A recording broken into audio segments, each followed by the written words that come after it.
দিয়ে কি কি কাজ করা হয়, ওই সুইচের কোনটা কি কাজে আসবে, এটা নিয়ে আমরা কথা বলবো। আপনারা একটু দেখেন এই যে ভিডিওটা, এই যে মাস্টার সুইচটা দেখেন, এই যে ওটা হচ্ছে যত গ্লাস ওঠানামা করে ওটা হচ্ছে মাস্টার সুইচ।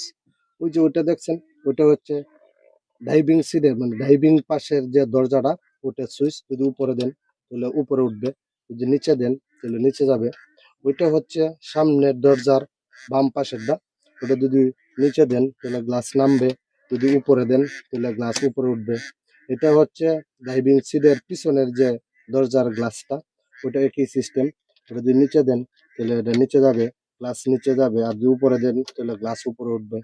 এটা হচ্ছে বাম পাশের পিছনের গ্লাসের সুইচ। যদি নিচে দেন একইভাবে নিচে যাবে, আবার একইভাবে যদি উপরে দেন তাহলে উপরে যাবে।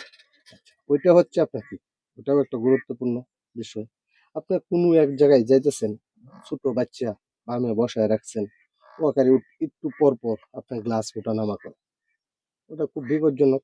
ওটার মধ্যে একটা চাপ দিয়ে দিলেন, আপনার এই সুইচটা ছাড়া এক দুই তিন তিনটা সুইচ কাজ করবে না।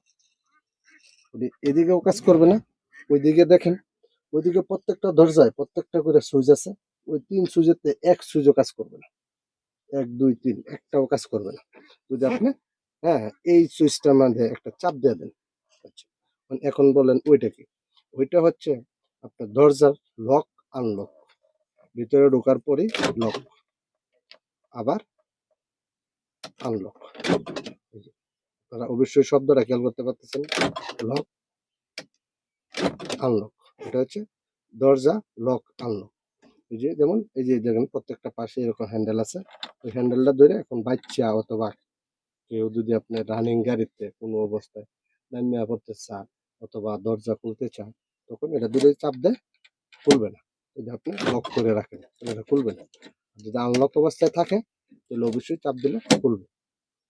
হ্যাঁ, আরেকটা বিষয় হচ্ছে আপনার দরজা অবশ্যই গুরুত্বপূর্ণ, সেটা হচ্ছে যে এদিকে দরজা আমরা লক আনলক বলে